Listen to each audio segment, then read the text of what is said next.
मैं प्रकाश कुमार हूँ और मैं मर्चेंट नेवी में रहा 40 साल करीब, जिसमें से करीब 30 साल एज चीफ इंजीनियर। मुझे गाय को देखने में या उसके नज़दीक रहने में बड़ा अच्छा लगता था।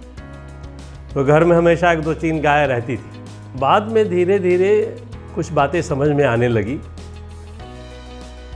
जब सुना कि भाई A2 मिल्क भी होता है, A1 मिल्क भी होता है, और आजकल विदेशों में और हिंदुस्तान में भी डॉक्टर्स अक्सर कहते हैं कि 6 महीने के एज के बाद बच्चे को दूध नहीं पिलाना चाहिए।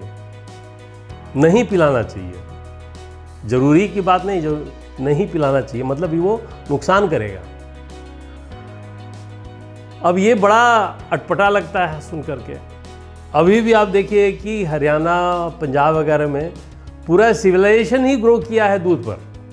आप गांव पे जाएंगे, देखेंगे कि 90-90 साल के, 100-100 साल के लोग स्वस्थ जीवन अभी भी व्यतीत कर रहे हैं। तो ये दूध में गड़बड़ी हो, ये तो समझ में नहीं आती है। तो और यहाँ देखते हैं कि हम लोग हर चीज़ में लोग दूध का सेवन करते हैं, भैंस का ही सही, लेकिन ज़रूर करते हैं।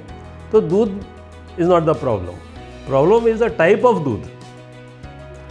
और वो वहीं पर फिर आ जाता है A2 और A1 मिल्क का चक्कर।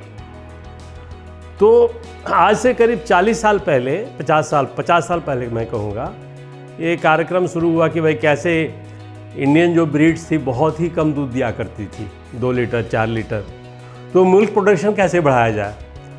तो जहाँ दूध होने का सवाल है, कैसे इसको इम्प्रूव किया जाए, तो हुआ कि भाई बाहर से काउस को, मतलब बुल्स को इंपोर्ट कर करके और इनका नस्ल को इम्प्रूव किया जाए। इम्प्रूव हुआ भी और दूध का प्रोडक्शन काफ़ी बढ़ गया।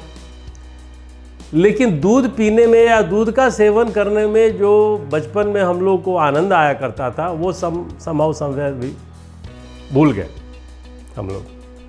बट जब भूल गए तो जो मिलता है सामने वही चल रहा है। अब कुछ दिन पहले आपका औवरना का दूध जो है घर पर आया, तो मुझे तो मोटा मोटी मालूम ही था कि भाई अगर शुद्ध नस्ल की गाय है, जैसे कि इंडियन जो है ट्रेडिशनल काउज, जैसे गिर हुआ, थरपारकर हुआ, शाहीवाल हुआ, रेड सिंधी हुआ, ये सब गायें जो है इंडियन ब्रीड की, इनका A2 मिल्क होता है। दूध कम देती हैं, बट वो उनका गुण ही कुछ अलग ही लेवल का होता है। तो ये औवरना जो है वो देसी नस्ल की गाय रखते हैं और उसी का दूध हमको मिलना शुरू हुआ। तो काफ़ी समय के बाद मुझे दूध पीने में या खाने में कहिए कि आनंद आने लगा। और वो जो पेट में जो होते थे ना, जो बाकी जो मार्केट में दूध है उसको पीजिए तो फिर आपको गैस होगा या म्यूकस फॉर्म होगा या somewhere you won't feel very nice. तो ये दूध पीने में एक तो बहुत ही सूदिंग, उसका फ्लेवर बहुत अच्छा, और इस तरह का कोई प्रॉब्लम हमको, अभी मैं लास्ट 1 महीने से करीब सेवन कर रहा हूँ इसका, लेकिन कभी कुछ इस तरह का गड़बड़ी नज़र नहीं आया हमको, और बहुत ही अच्छा लग रहा है। और वही समझो हम लोग तो और इनसे डिमांड कर रहे हैं कि भाई हमको छाछ भी दीजिए, घी भी दीजिए, मक्खन भी दीजिए। और घी और मक्खन को भी जो हम लोगों ने ट्राई किया, it's another level, but every good thing will have to pay the price.